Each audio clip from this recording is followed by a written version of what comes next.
Holly, let's go to the IV Organics 3-in-1 Plant Guard hotline and go to Northern California to bring in our guests for the week. Right. Chris Mclaughlin lives with her husband, and they are on their fiber and heirloom flower farm in Northern California.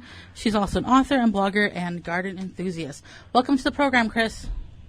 Hi, guys. Thank you so much for having me. Well, thank you for getting up early and joining not only Holly, myself, but all of our listeners and enlightening us about some flower farming and fiber farming. We're interested to learn about this.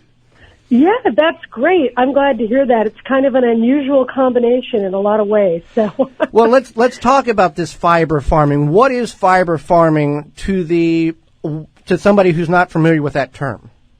Okay, well, the fiber that makes your yarn, a natural fiber, would either come from plants or animals, and I raise the animals that we actually get our yarn from. So that would include sheep, Angora rabbits, alpacas, and we raise Angora goats. So, and Angora goats actually produce mohair. So if you've heard of a mohair suit, things like that, that's where this fiber actually comes from. And so we have this big farm, and we also raise the flowers. We really have to secure the goats because, of course, they would eat all the flowers. So, and we have a flower farm. And they work hand in hand really, really well, using the manure from the goats to help the plants, as you well know, putting that in the compost pile. And also the flowers, many of them, we use as a natural dye to dye our fiber. The animals are shorn twice a year, so they stay with us forever unless they go to another farm and hang out there. But, they stay with us throughout their lives, so we shear them every 6 months. And they get a fresh coat every 6 months, and we get to sell the fiber or use it. Well, I'll ask this because it's our show, and I'll ask this. There are people who are animal activists, and everybody has the right to their own opinion, but shearing the animals, that does not hurt the animals, correct? And if they don't get sheared, it can actually be detrimental to the animal. Am I right or am I wrong on this? You are 100% right, and we are really out here trying hard. We were at our California State Fair recently, and we shear in front of the public. We show them exactly what we do. Depending on the goat stand, some goats are kind of just standing there as we're shearing them. But like in our case, we also have a stanchion they stand on that has a bunch of yummy grain in it, and they just sit there and eat. It's like a kid going to a barber shop. They're just sitting there eating their lollipop, whatever, while we're shearing their coats. If you do not take that coat off, what people don't understand is all of these animals are man-made. I mean, really they are. You're not getting an Angora goat that looks the way our Angora goat looks out in the wild. These have been bred over thousands of years to become, at least the white ones, to become fiber producers. And so if you let that coat keep growing, what happens is it becomes matted. And it'll start to rip away from their skin, not fully though. These guys aren't going to shed on their own. And so it slightly rips, and then you start to get wounds, which flies lay eggs in. Really horrible things happen there. Probably shouldn't describe that. And it's torturous for the animal. There are sheep sometimes that will lay on their side. They have this full fleece. No one has shorn them. They cannot get back up. They'll just lay there and die. It's very unhealthy. In the natural state of having the natural length of coat, that coat acts as an insulator as well as something that's warm. So in the winter, they're kept very warm. But a naturally, coat on them that is not matted is also going to not overheat them in the summer. It wicks away moisture, which is exactly what it does on our skin when we actually make sweaters and things out of them. It's all biodegradable, all earth-friendly. We are kind to the animals. I realize there's a lot of things out there about things with animals being shorn in a brutal way, and honestly, that's sort of that's the polar opposite of everybody that I know. So I'm sure you could find some bad people out there, but I think you could probably find bad people mistreating their dogs too, and we wouldn't say don't keep pet dogs. So it's sort of the same way. Every breeder I know are madly in love with their animals, and the animals are treated like gold, and when they're shorn, they're super happy because they're like, they feel like, hey, I took my coat off, and they're jumping and running around having a great time. So It's not cruel, and in fact, it's extremely important for their health, so they don't, die in order to get this off their body. So, yeah, it's definitely, I mean, everyone definitely is entitled to their opinion, no doubt. But I do have to say, even though there might be an opinion that it's cruel, it is not cruel. I raise these animals, and they are my darlings. So, right, you can tell you're definitely very passionate about them, and they are not just like some animal in your yard. They're your pals. Okay, so how did you get into fiber farming? Because I'm sure that's not something that you just wake up one day and like, hey, let me just fiber farm. Like, how did you get into fiber farming? Well, basically, I on my New Year's, I don't have resolutions. I actually have something I'm going to learn every year that I've never done. So I picked knitting one year. And when I was learning to knit, I still, by the way, don't knit. So on my way to learning, I became fascinated with the yarn itself. And that's not surprising because I actually used to raise Angora rabbits, and we used to show them. And I would give the fiber away. I really didn't know what to do with it, but I knew others did. But I became fascinated with the yarn itself and how we could get these natural yarns. And being a lifelong animal lover and being somebody who's on a farm doing things, I thought, it was even more fascinating to me to grow the fiber for the people who would be needing it later on. So it kind of was a natural fall-in for me. And, I have since met so many other people, and there's all different species that fit your personality, and so that's kind of fun. So we did that, and a lot of people were kind of cracking up going, how are you doing that while you're having gardens? Whether it's our vegetables we grow or whether it's our flowers, whatever. Like, well, we just make sure the fencing's really secure. They do get out once in a while, but they're fenced, but we also fence the gardens, so we kind of catch them before they actually make it into the garden area. So it's kind of nice. Well, we don't often talk about heirloom flowers as much as we do vegetables. What's the heirloom flower? Why heirloom flowers and not just normal flowers? And that's not very common, I guess, to many families. Right. Well, heirlooms. Now our farm is a mix. We have heirlooms, and we also have the more current hybrid varieties because they hold up very, very well in a vase, so they're kind of bred for that. And we also do the heirlooms as well. Heirloom flowers, they really are regular flowers, to the eye. And, of course, 100 years ago, just like vegetables, they were just vegetables and flowers. But, basically, a general definition are flowers that have been cultivated, for hundreds or even thousands of years, depending on the plant. And so in its most strict definition, they're open pollinated plants, which means that the plants have flowers that are naturally pollinated by insects or birds or mammals or even the wind. So seeds produced by open pollination will produce future plants that look and perform or breed true like the parent plant. So they're handed down through generations, and you do recognize once you plant it, it's going to come out like the parent plant.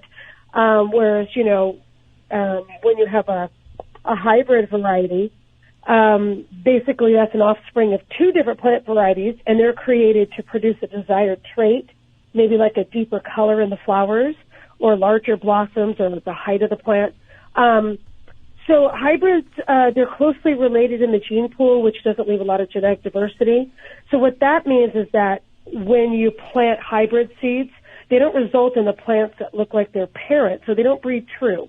They could look like any number of characteristics that's hidden inside that genetic code. But with the heirlooms, you're kind of going to know that what you're going to get.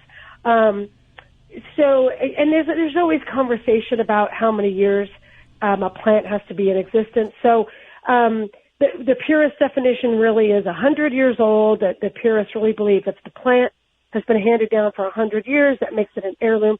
Some people say 50. It's all different. And then roses are completely as a whole different thing because there's actually hybrids that they consider heirlooms. So that's kind of a whole other thing. But anyway, they're passed along plants. And they're meant to pass around from gardener to gardener or generation to generation and produce exactly what you think they're going to. So these guys are all, beloved by many generations. And their common names you're going to see out there now, and some are going to be hybrids. You may go to a big box store and you'll see dahlias, but for the most part, they're hybrid dahlias, which is fine and awesome. But the heirloom dahlias are, something that you probably have to get from another, gardener or collector, or you can order some. But a lot of the heirlooms that we love are, carnation species, all different kinds of them, peonies, hollyhocks, lilacs, sweet peas, snapdragons, all the ones you're thinking of, but we like the ones that actually breed true and are the older varieties. We also love the handcrafters heirlooms. That's one thing here we focus on a lot, is flowers that are like everlastings. So after you cut them and they have their little vase life, after that you can actually hang them to dry or hang them to dry immediately. And then they're used in crafts for all kinds of various things. So to us, they, the heirlooms that are everlastings have a second life. And some of those would be like statice, strawflower, gomphrena, even nigella, which is love and a mist. They have those wonderful seed pods, which then their name becomes devil in a bush because of the neat horns on the seed pods. But those also are great in dried bouquets. So, anyway, so we are definitely flower happy over here. Okay. Now, you have a book on vertical gardening. What is an unusual way people can vertical garden, and how can we prepare now, maybe or over winter, to have more vertical gardening incorporated in our lives? Well, I'm not sure if this is an unusual way, but it's one of my favorite ways to vertical garden, because the whole idea, part of the idea of vertical gardening is that you might live in an area, maybe an apartment or just maybe an urban setting or even suburban, where you don't have as much room as you might like to grow vegetables, flowers, everything. And what I like to do is take 2 garden beds, and there might be like a pathway in the middle. And instead of using up that gardening space on the ground for something that either sprawls or, vines or something, like cucumbers or small pumpkins at this time of the year, that's always a thing.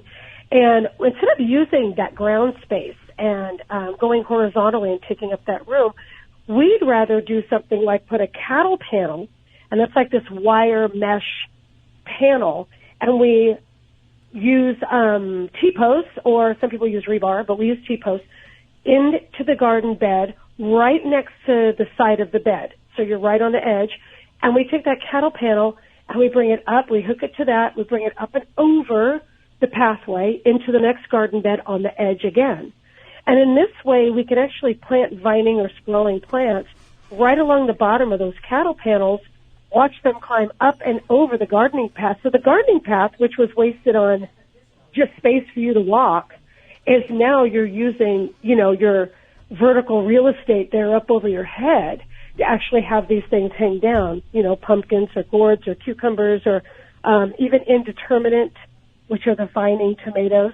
Those also, can be used that way. And it's really fun. You walk through the path and you've got your fruit hanging right there, or your flowers like sweet peas and things like that. So I'm not sure that's super unusual, but it's one of my favorite ways to do it. As far as overwintering, you know what?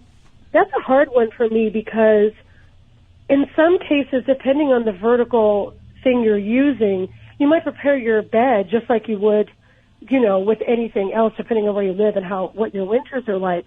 But with vertical gardening, a lot of it is done in containers or in, elongated things. It just depends on what you're growing them in. But with vertical, I find that I'm not really preparing most of the vertical before the season. I can just whip it up right when the season starts. If I decide to gutter plant, for example, using the gutters that you might find at, a do-it-yourself store, and hooking them along a wall, and then just putting some bagged potting soil in there and growing, your strawberries in there. That's something that really wouldn't need to be prepared, the winter before. Right. You can just do it right that season. But, anything else would be done the same way. So that was kind of a tough one for me to answer, actually. Well, briefly, tell us about your books, or where can we find your books? You're an author of several books, and how can people find more about you? Where can we go to learn more about what you do? Yeah, on Amazon, of course, all the books are there. My latest one was Raising Animals for Fiber, producing wool from sheep, goats, alpacas, rabbits in your backyard. And the one right before that was growing heirloom flowers. So two totally different topics, but both of them my passions. And any other books that I have is all there too. So usually I just search Amazon, but indie bookstores have them too, generally speaking. And so, I don't really have them available on my websites. I have the link that goes to either the indie places or Amazon, so you could go directly to there and check out more. Well, Chris, we greatly appreciate the time you've given us and the education that you provided for Holly, myself, and all of our listeners. Well, thank you so much for having me. For more information, please visit thewisconsinvegetablegardener.com.